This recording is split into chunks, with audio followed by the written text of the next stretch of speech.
Bonjour à tous et bienvenue de nouveau. Nous sommes rejoints aujourd'hui par l'ambassadeur Chas Freeman, ancien secrétaire adjoint à la Défense des États-Unis. Merci d'être revenu dans l'émission. C'est un plaisir de vous revoir, mon ami. Heureux d'être avec vous, Glenn. Aujourd'hui, je voudrais donc, je suppose, prendre un peu de recul et examiner le changement dans l'ordre mondial et la manière dont les pays se repositionnent. Parce qu'après la guerre froide, je me souviens de l'immense optimisme, des convictions politiques qui reflétaient en quelque sorte la théorie selon laquelle nous avions atteint la fin de l'histoire. Et le monde était censé adopter la démocratie libérale, les droits de l'homme, et s'aligner sous la direction des États-Unis.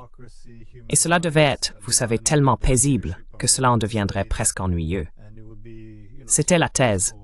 Et encore une fois, cela a presque été adopté comme une évidence par de nombreux responsables politiques au cours des années suivantes.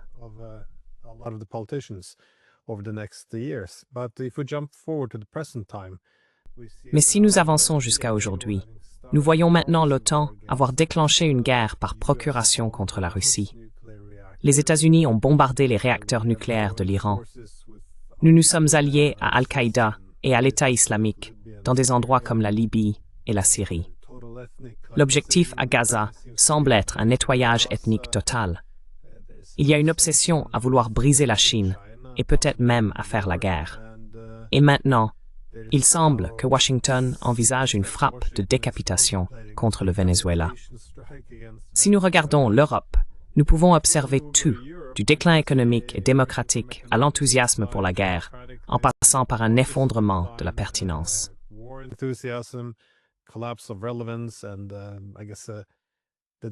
Et j'imagine que ce sentiment de désespoir semble aussi renforcer les extrémistes. Pendant ce temps, si l'on regarde vers l'Est, les géants eurasiens semblent construire un nouveau monde, économique et politique, sans nous. Et j'ai pensé qu'il valait mieux en parler avec vous, puisque vous étiez là dans les années 1990. Vous étiez alors secrétaire adjoint à la Défense. Vous avez également joué un rôle central dans la planification de l'architecture de sécurité de l'après-guerre froide. Maintenant que nous en sommes là, quel est votre diagnostic? Parce qu'on est passé d'un immense optimisme qui, on le sent, était sincère chez beaucoup de responsables politiques. Et pourtant, à un moment donné, on a déraillé, on dirait. Comment en est-on arrivé à cette situation?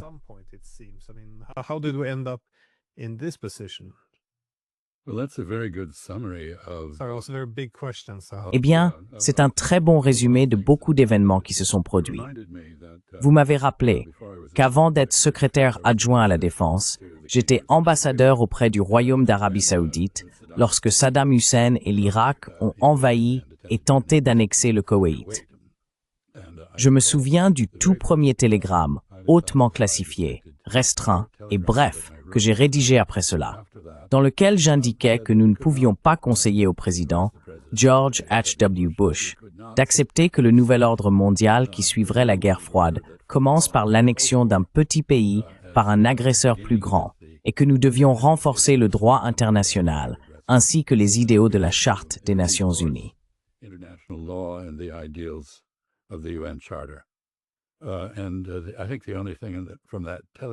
Et je pense que la seule chose de ce télégramme qui a été retenue, c'est l'expression « nouvel ordre mondial », qui a été immédiatement déformée pour devenir une sorte de concept conspirationniste hégémonique.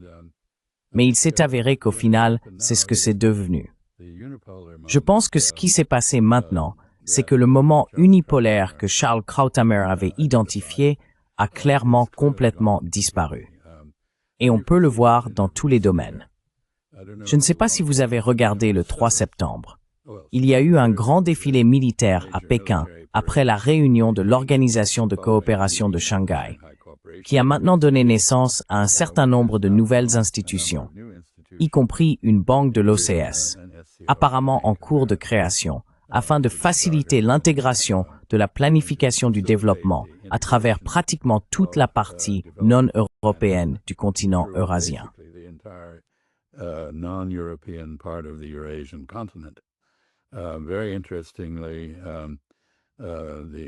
Fait intéressant, la réaction américaine à cela est de penser que tout est dirigé contre les États-Unis. Je ne le crois pas.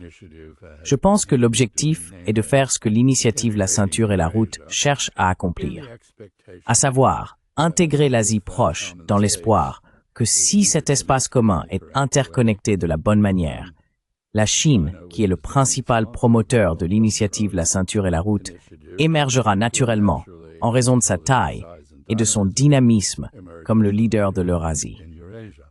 D'un point de vue stratégique, en parlant de considérations géostratégiques, la grande crainte des stratèges américains a toujours été que l'Eurasie tombe sous un contrôle hégémonique et menace les États-Unis.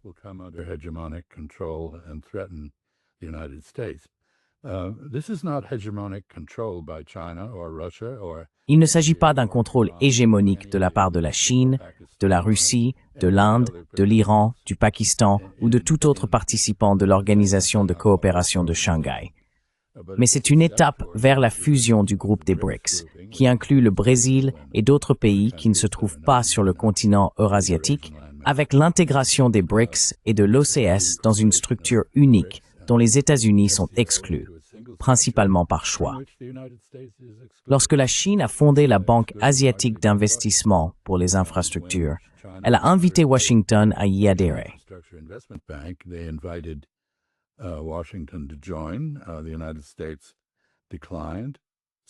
Les États-Unis ont décliné, Tokyo aussi.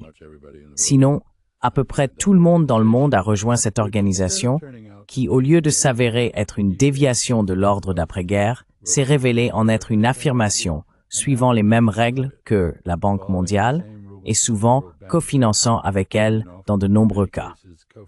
Donc, je pense qu'il faut immédiatement souligner un point. Ni les BRICS, ni l'Organisation de coopération de Shanghai, ni les autres organisations régionales en train de voir le jour ne cherchent à renverser l'ordre d'après-guerre, contrairement à ce que prétendent les États-Unis et d'autres. Elles veulent le restaurer, car il a été attaqué et démantelé par les États-Unis. Ainsi, on voit des appels à restaurer le pouvoir, l'autorité et le champ d'action de l'Organisation mondiale du commerce émanés de l'OCS, des BRICS. On voit des références à la Charte des Nations Unies, ce qu'on ne voit plus dans les déclarations occidentales aujourd'hui.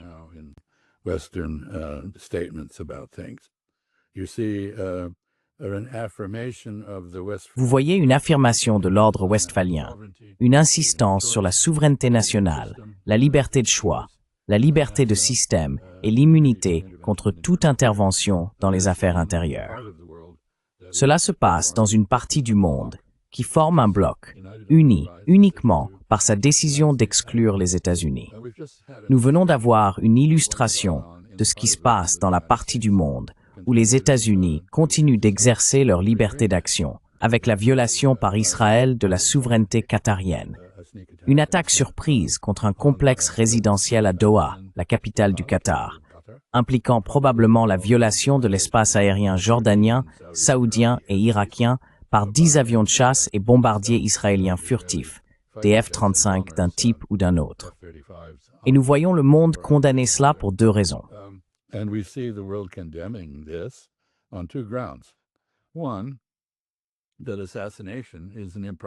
Premièrement, l'assassinat est un moyen inapproprié, illégal, indécent, inhumain et inefficace de mener une politique étrangère. C'est un point sur lequel le monde entier, à l'exception de Donald Trump, s'accorde. Il n'a pas condamné l'assassinat, qui s'est avéré viser les mauvaises personnes à Doha. De toute évidence, après avoir éliminé le général Soleimani lors de son premier mandat, il n'a aucune objection à l'assassinat transnational.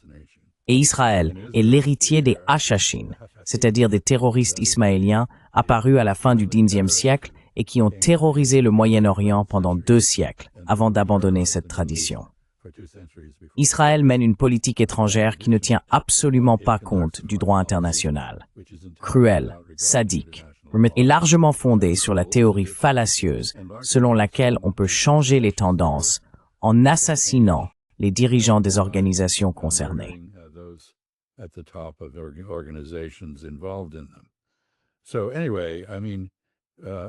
Quoi qu'il en soit, je pense que le principal phénomène en cours en termes de réorganisation, c'est que l'Occident se replie sur lui-même, comme dans une citadelle, tandis que le reste du monde progresse.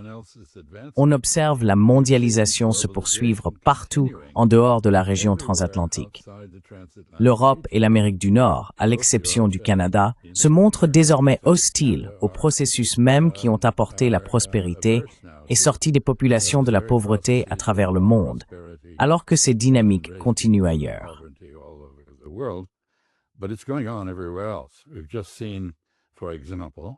Nous venons par exemple d'assister à un amendement de l'accord de libre-échange entre la Chine et l'ASEAN, qui va considérablement renforcer les relations commerciales et d'investissement entre la Chine et l'ASEAN. L'ASEAN est déjà le premier partenaire commercial de la Chine, c'est-à-dire l'Association des nations de l'Asie du Sud-Est, qui s'apprête à accueillir le Timor oriental.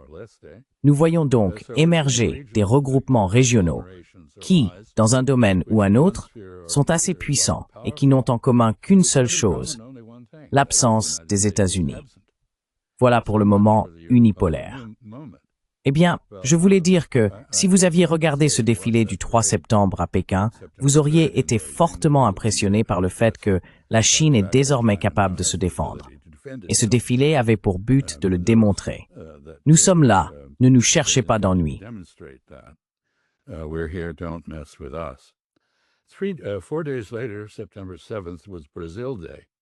4 jours plus tard, le 7 septembre, c'était la fête du Brésil, la fête nationale du pays. Il y a eu un défilé militaire au Brésil, très coloré, très impressionnant. Mais ce qui était encore plus impressionnant, c'était le nombre immense de personnes assistant à ce défilé, portant des chapeaux affirmant la souveraineté brésilienne face aux États-Unis. Pourquoi? Parce qu'un président américain, pétulant et impétueux, a exigé des changements dans les pratiques constitutionnelles internes du Brésil et dans l'état de droit afin de protéger son grand ami, Jair Bolsonaro, qui a tenté un coup d'État contre une élection d'une manière assez similaire à ce que M. Trump a tenté le 6 janvier 2021. De toute évidence, nous assistons à l'émergence d'un monde dans lequel, comme vous le savez, je préfère le terme multinodal à multipolarité. Des réalités multinodales sont en train d'apparaître.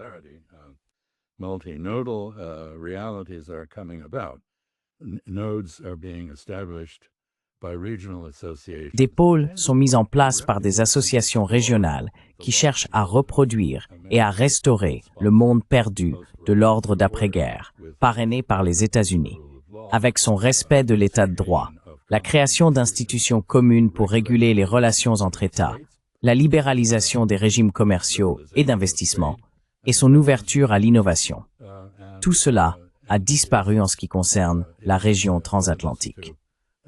Je parle depuis bien trop longtemps, et je n'ai probablement rien dit de significatif, mais je pense que je vais m'arrêter ici.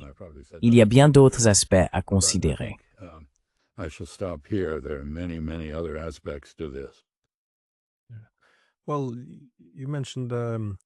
Eh bien, vous avez mentionné Krauthammer, qui en 1990 a inventé le terme « moment unipolaire » pour signifier qu'il n'y avait qu'un seul centre de pouvoir.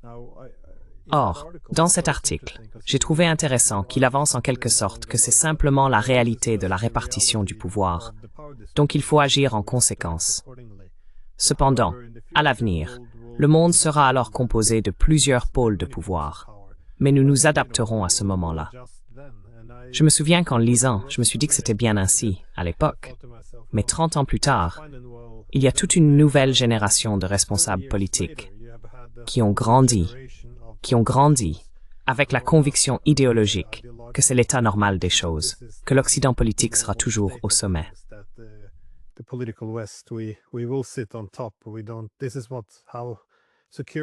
C'est ainsi que la sécurité se construit. C'est ainsi que nos valeurs peuvent survivre. Tout en dépend. Donc, l'idée selon laquelle la répartition change et que nous allons simplement ajuster notre politique en conséquence ne se vérifie pas vraiment. Je trouve cela très regrettable, car comme vous l'avez dit, l'Eurasie est désormais équilibrée. Il n'y a pas d'hégémon capable de la dominer entièrement. c'est très différent du passé. Au XIXe siècle, les Britanniques avaient de bonnes raisons de craindre l'Empire russe, qui semblait avoir à la fois l'intention et les moyens de poursuivre une hégémonie en Eurasie. Au XXe siècle, il y avait les Soviétiques, qui, selon moi, avaient les capacités et peut-être l'intention de devenir un hégémon en Eurasie.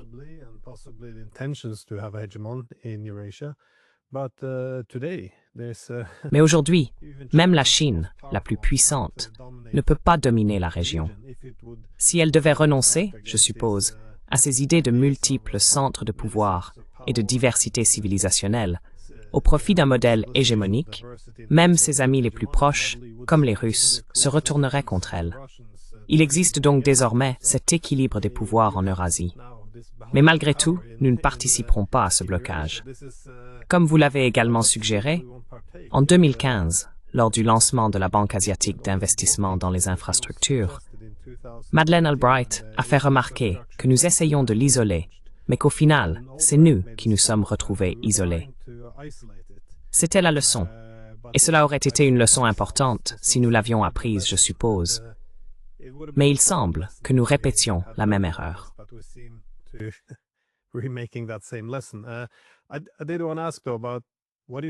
Je voulais toutefois vous interroger sur ce que vous percevez concernant le partenariat entre les États-Unis et l'Europe.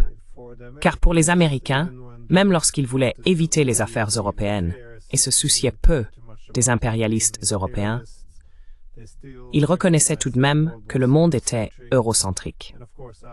Et bien sûr, après la Seconde Guerre mondiale, les Américains sont devenus de fait une puissance européenne en étant la force dominante sur le continent. Mais avec l'émergence de ce nouveau monde, que voyez-vous advenir de ce partenariat transatlantique? Car c'est quelque chose que les Européens n'ont pas l'imagination politique de concevoir comme pouvant changer. Donc, à quoi vous attendez-vous ici?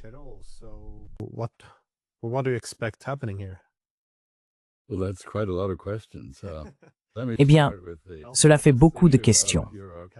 Permettez-moi de commencer par la question de l'Europe, car certains des indicateurs de ce qui va se passer apparaîtront, je pense, dans le cadre des consultations de l'article 4 de l'Organisation du traité de l'Atlantique Nord, à la suite de la violation de l'espace aérien polonais par la Russie avec des drones, dont 4 auraient apparemment été abattus assez profondément à l'intérieur du territoire polonais.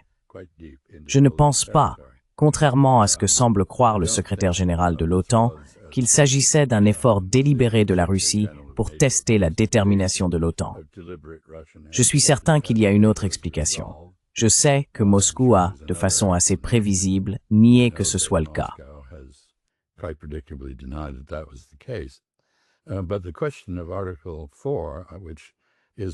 Mais la question de l'article 4, qui est le mécanisme de consultation de l'OTAN, en réponse à la conviction d'un État membre que sa sécurité, son intégrité territoriale ou son indépendance sont menacées, nous en dira beaucoup sur la manière dont fonctionne aujourd'hui la relation transatlantique. Il y a toujours un général américain à Mons. Les États-Unis restent la puissance dominante à Bruxelles et au sein de l'OTAN. Les Européens, cependant, semblent de moins en moins unis, de moins en moins capables de réagir aux événements. Je veux dire, nous voyons des situations comme le renversement, je crois, du 5e gouvernement sous Macron en France et un mouvement appelé « Bloquons tout », nous allons tout bloquer, ou « Bloquons tout », qui est une mesure du désenchantement de la population dans une démocratie occidentale, vis-à-vis de ses dirigeants.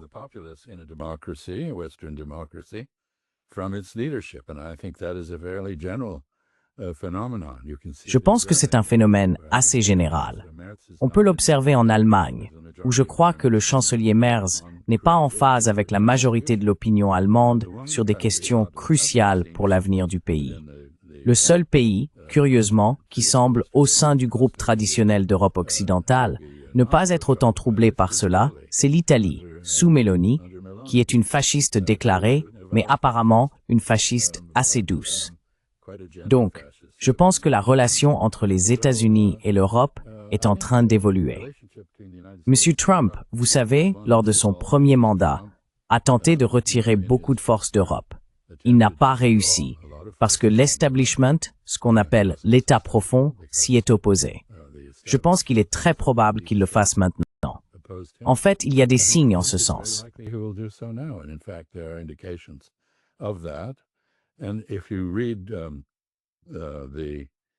Si vous lisez le projet de stratégie de sécurité nationale qu'Elbridge Colby et d'autres ont élaboré, vous constatez un repli des États-Unis vers l'hémisphère occidental, où nous semblons proposer d'exercer une forme d'hégémonie beaucoup plus affirmée, rappelant la fin du 19e siècle et le début du 20e siècle. Nous semblons également nous considérer libres, dans cette sphère, de commettre des meurtres en haute mer, d'éliminer des personnes que nous n'avons jamais identifiées, mais que nous affirmons impliquées dans un acte criminel. Plutôt que d'arraisonner le hors-bord, nous l'avons bombardé et détruit. Nous ne saurons donc jamais qui ils étaient, ni s'ils transportaient ou non de la contrebande. Voilà donc un autre ensemble de changements. Mais vous avez soulevé toute une série de questions. Permettez-moi de revenir à la Organization Norwopisnol de Shanghai. Meeting of the Shanghai Cooperation Organization. There are 4 great power centers. Il existe 4 grands centres de pouvoir sur le continent eurasien. Si l'on considère l'Europe et l'Inde comme des extensions de l'Eurasie, voire comme des péninsules. 3 d'entre eux étaient présents à Tianjin. Un seul était absent, et c'était l'Europe. L'Europe est de plus en plus éloignée des États-Unis. Les États-Unis se ferment en tant que marché pour tous, pratiquent le protectionnisme et adoptent un comportement erratique et imprévisible qui rend toute relation efficace avec eux très difficile. Il suffit de demander à Hyundai ou à la Corée du Sud ce qu'ils pensent de l'incroyable descente des services d'immigration sur leurs plus gros investissements aux États-Unis. Un projet de 7,2 milliards de dollars en Géorgie pour produire des batteries et des véhicules électriques. Ce projet est désormais suspendu, et j'ignore ce que l'avenir lui réserve.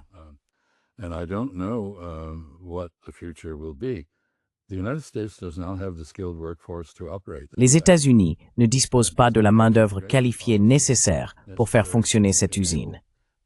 Ils n'ont pas non plus la politique d'immigration requise pour permettre l'importation légale d'une telle main-d'œuvre. Je ne sais donc pas où cela va mener. Mais les Européens sont confrontés à un dilemme similaire. Nous constatons un affaiblissement des liens transatlantiques.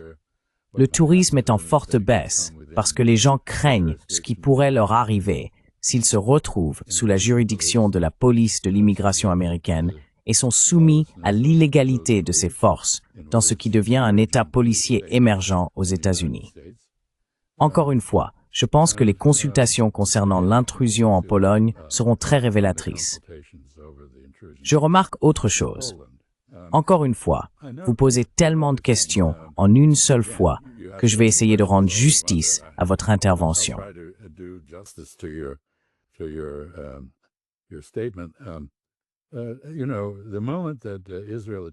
Vous savez, le moment où Israël a attaqué Khan Younis au Qatar correspond essentiellement au jour où l'Assemblée générale de l'ONU s'est réunie. Et l'un des principaux points à l'ordre du jour de l'Assemblée générale est la reconnaissance d'un État palestinien. Un autre point à l'ordre du jour, même avant cela, était d'utiliser le mécanisme uni pour la paix afin que l'Assemblée générale puisse passer outre le droit de veto des États-Unis au Conseil de sécurité. Je pense que la probabilité que ça se produise vient d'augmenter considérablement. Je sais que même une Europe désunie sous la direction de von der Leyen a finalement suspendu les transactions avec Israël, qui profite à ce pays dans le contexte de sa tentative d'anéantissement des Palestiniens.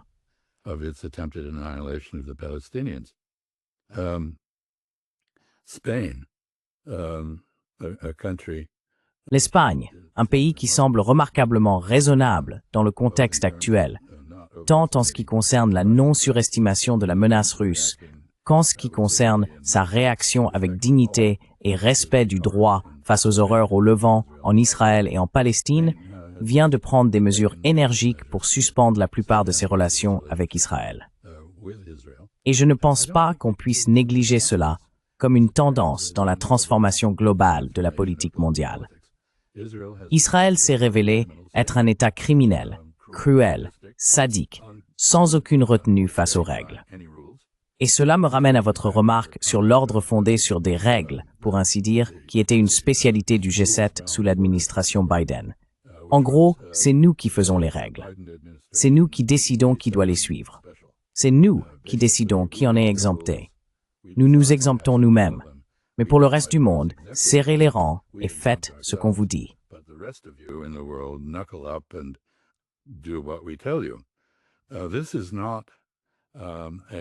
Ce n'est pas un ordre mondial fondé sur le droit international. Ce n'est pas l'ordre d'après la Seconde Guerre mondiale. C'est quelque chose de tout à fait différent. Cela ressemble davantage à une tyrannie qu'à la relative démocratie de la politique d'une époque antérieure. Et face à tout cela, nous voyons, comme je l'ai dit, diverses coalitions régionales se former.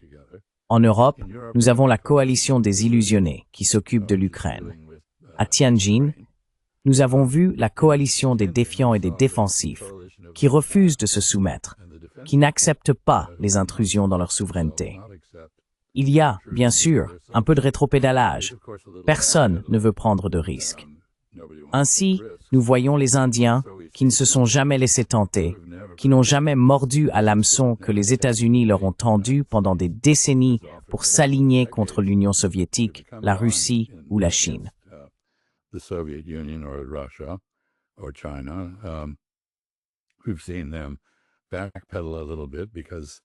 Nous les avons vus faire un léger rétropédalage, parce que leur politique fondamentale de non-alignement exige au moins une relation modérément bonne avec les États-Unis. Ils espèrent donc un répit face à l'antagonisme actuel. Beaucoup de choses sont donc en mouvement. Il est très difficile de dire où tout cela aboutira dans le détail. Mais je soupçonne que si l'on regarde dans 30 ans, puisque vous avez évoqué la question de l'illusion de Francis Fukuyama sur la fin de l'histoire, si l'histoire continue effectivement pendant encore 30 ans, si nous ne nous autodétruisons pas ou ne nous faisons pas cuire à mort dans une crise climatique, je pense que nous verrons un certain nombre d'associations régionales coopérer dans quelque chose qui ressemblera à l'ordre d'après-guerre, mais en excluant les États-Unis de celui-ci.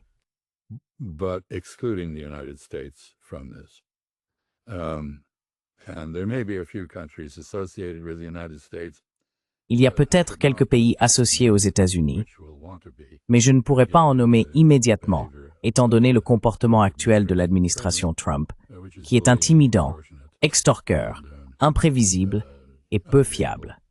On dit donc, et je conclurai là-dessus, que le Qatar est un grand allié des États-Unis. Bien sûr, c'est un abus de langage. Ce n'est pas un allié, il n'a aucun engagement envers les États-Unis, mais c'est un partenaire des États-Unis.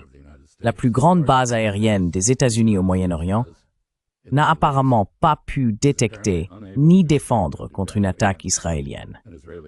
Peut-être avait-elle été prévenue à l'avance d'ignorer les preuves, car il existe de nombreux éléments indiquant que l'administration Trump, malgré ses démentis, était au courant à l'avance.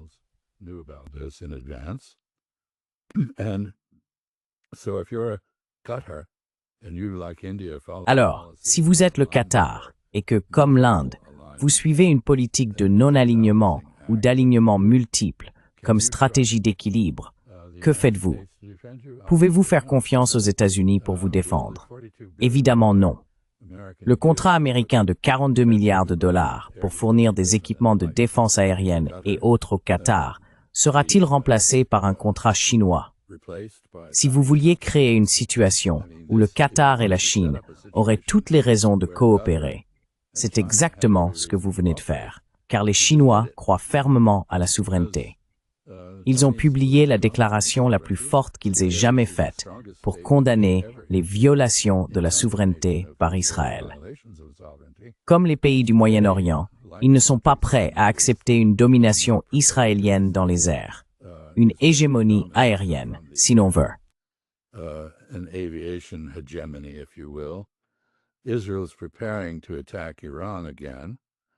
Israël se prépare à attaquer à nouveau l'Iran. La dernière fois qu'il l'a fait, cela a entraîné une frappe iranienne sur la base aérienne d'Al-Udeid, la base qatari exploitée par les Américains.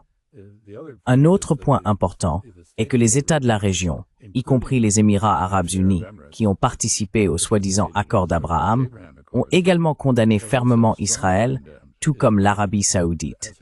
Et ils sont en train de se regrouper dans une coalition anti-israélienne. Pour la première fois, ils semblent le faire ouvertement. J'ai précédemment émis l'hypothèse que cela constituait en réalité un moteur majeur du rapprochement entre l'Iran et ces pays, les pays arabes du Golfe. Je pense que cela a été encore renforcé, malgré la menace qui pèse sur l'Iran.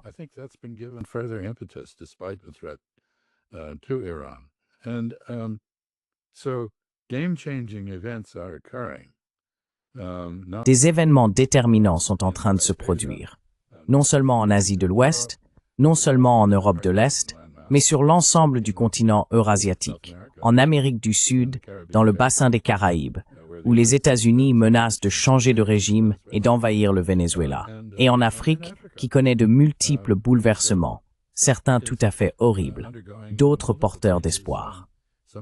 Ainsi, le monde est en pleine mutation, d'une manière que nous ne semblons pas capables de gérer.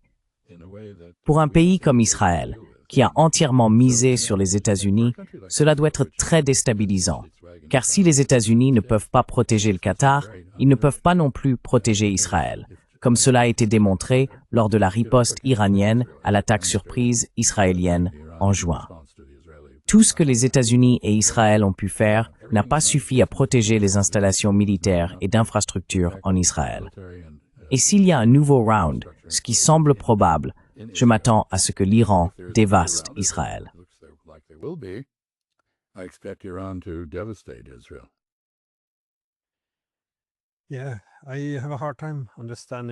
Oui, j'ai du mal à comprendre la politique israélienne. Pourtant, car on pourrait s'attendre, comme tu l'as dit, qu'il n'ait pas eu à faire de compromis au cours des dernières décennies, puisqu'ils se sont alliés aux États-Unis. Mais si tu constates que ton principal soutien est en déclin relatif, tu pourrais supposer qu'il voudrait conclure un nouvel accord aujourd'hui, quelque chose qui consolide le statu quo, le rende acceptable pour les voisins. Donc faire les concessions nécessaires. Mais au lieu de cela, c'est l'inverse. C'est comme jeter toutes les pièces d'échecs en l'air, en espérant qu'elles retombent de façon favorable.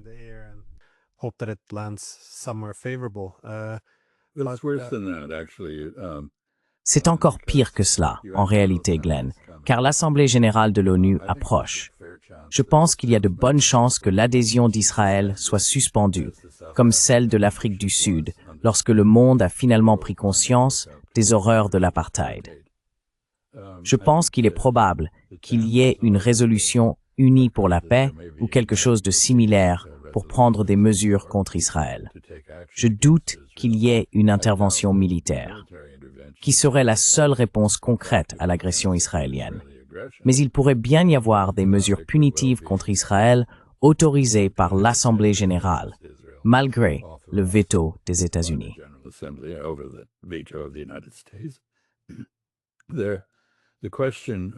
La question de la viabilité du système onusien s'est posée, alors que le monde se régionalise et se mondialise en dehors de New York.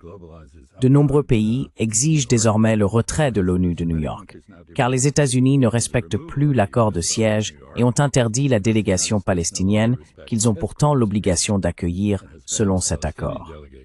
Nous avons vu l'Organisation mondiale du commerce, l'OMC, être en grande partie détruite. Nous assistons peut-être maintenant à la destruction de l'ONU. Quelque chose de nouveau émergera pour la remplacer. Something new will arise in its place. The League of Nations failed after all and was replaced by the UN. La Société des Nations a échoué, après tout, et a été remplacée par l'ONU. Mais quoi que ce soit qui remplacera l'ONU devra, pour reprendre le commentaire de Krauthammer, refléter la constellation du pouvoir dans le monde. Et cette constellation n'est plus concentrée en Occident. Le fait que la Grande-Bretagne, la France et les États-Unis, ainsi que la Chine et la Russie, est un siège permanent au Conseil de sécurité, reflète une époque révolue. La Grande-Bretagne et la France ne sont plus des puissances mondiales aujourd'hui, même si elles aimeraient l'être. Et les États-Unis n'exercent plus la même influence sur le monde qu'autrefois. Je pense donc que de nombreux événements convergent actuellement et servent de catalyseur au changement. Mais nous ne pouvons pas dire exactement quel changement en résultera.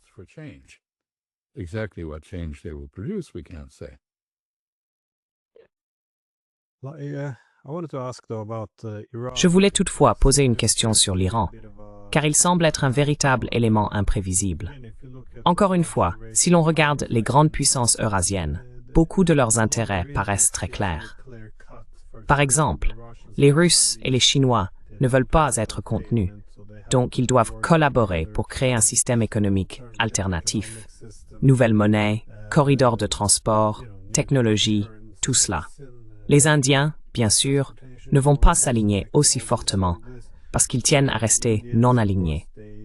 Ils chercheront donc une opportunité de coopérer avec tout le monde, y compris les États-Unis, en espérant que la situation finira par se calmer.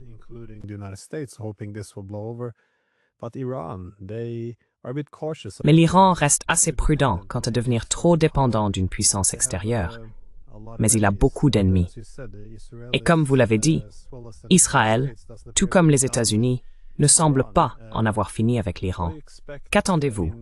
Je veux dire, si vous conseillez les Iraniens, quel genre de conseil, ou plus généralement, quelle direction pensez-vous qu'ils pourraient prendre?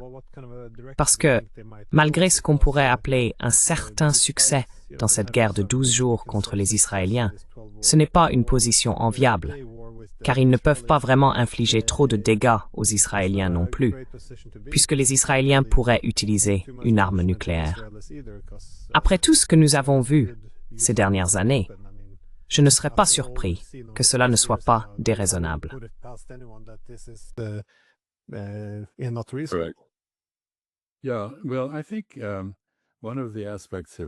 Oui, eh bien, je pense que l'un des aspects qui distingue l'Iran, c'est qu'il s'agit, comme la Chine, comme la Russie le revendique, comme l'Europe dans son ensemble, d'un État civilisationnel.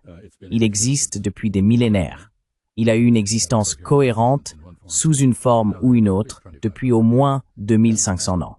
Par conséquent, son intérêt national suprême est la préservation de son identité nationale, de son indépendance, de son autonomie stratégique, bien sûr. Et pourtant, les États-Unis et Israël ont ensemble considérablement réduit les options de l'Iran.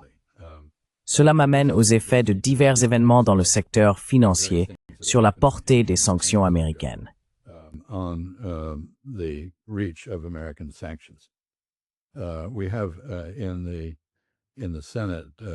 Nous avons au Sénat, avec 85 co-signataires, un projet de loi absurde qui introduirait des sanctions secondaires contre tout acheteur de pétrole ou de gaz russe. Cela signifie la Chine, l'Inde, en gros, cela revient à sanctionner le monde entier. Ce n'est pas viable. Cela échouerait. Cela provoquerait une crise majeure de l'économie mondiale qui en mourrait. Je ne pense donc pas que ce soit probable.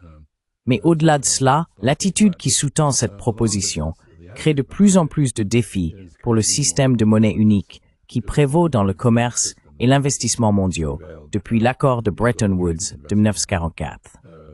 La suprématie du dollar s'érode rapidement.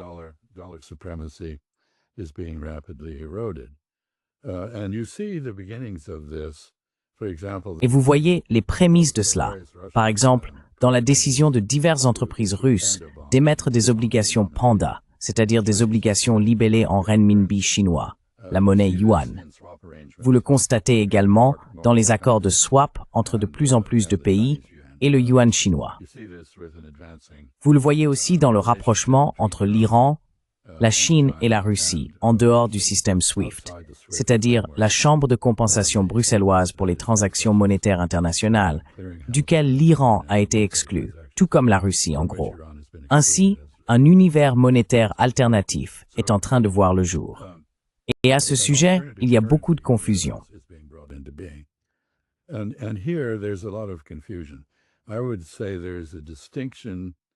Je dirais qu'il y a une distinction entre monnaies de réserve. Les monnaies de réserve sont des devises qui sont détenues parce qu'on pense qu'elles ont une valeur stable et qu'elles préservent donc la valeur, et le règlement des échanges commerciaux. Le règlement des échanges est la question fondamentale, et de plus en plus de transactions ne se font plus en dollars. De plus en plus se font dans d'autres devises, y compris la monnaie chinoise.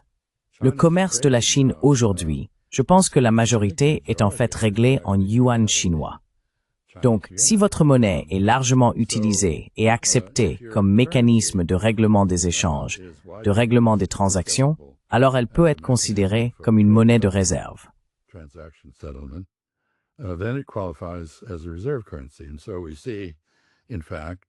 Ainsi, nous constatons en effet que de plus en plus de personnes détiennent des devises autres que le dollar comme monnaie de réserve.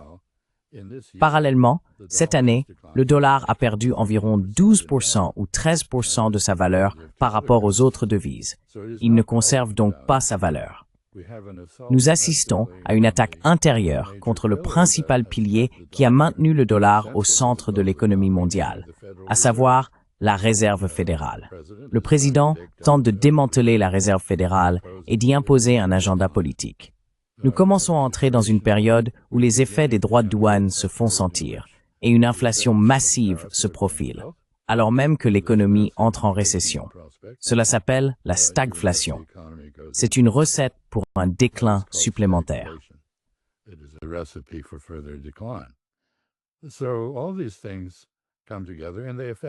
Donc, tous ces éléments se conjuguent et affectent l'Iran, car ils rendent un pays comme l'Iran de plus en plus capable de manœuvrer en dehors du système du dollar, de plus en plus capable de résister aux sanctions basées sur le dollar. Cela ne veut pas dire que l'économie iranienne se porte bien. Ce n'est pas le cas. Et il y a beaucoup d'insatisfaction en Iran. Mais ici aussi, on observe l'effet des attaques américaines et israéliennes contre l'Iran, qui semblent, du moins pour un temps, avoir rallié la population derrière le régime. Ou peut-être que les Iraniens n'aiment pas le régime, mais ils se sont ralliés derrière leurs dirigeants au sein de ce régime. Donc, je ne sais pas où va l'Iran. Je pense qu'il est presque certain qu'Israël ne tolérera pas un Iran stratégiquement autonome. Ils continueront d'essayer de le faire tomber, à chaque fois.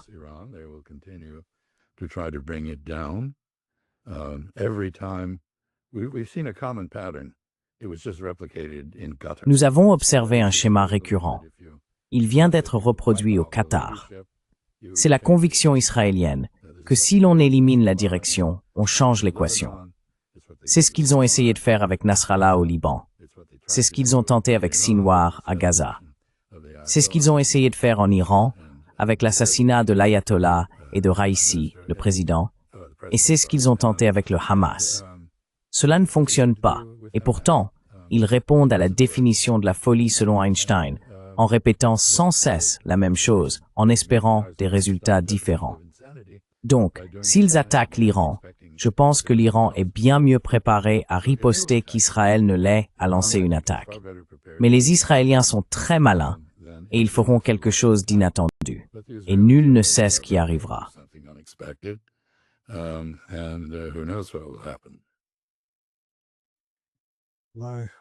J'aimerais poser plus de questions sur l'Europe, la coalition des Illus, mais je crois que nous n'avons plus de temps. Donc nous devrons remettre cela à la prochaine fois. La coalition des illusionnés ne se dissoudra pas dans un avenir proche. Sur ce, merci pour votre temps. Je vous en suis très reconnaissant. Merci, Glenn. Thank you, Glenn.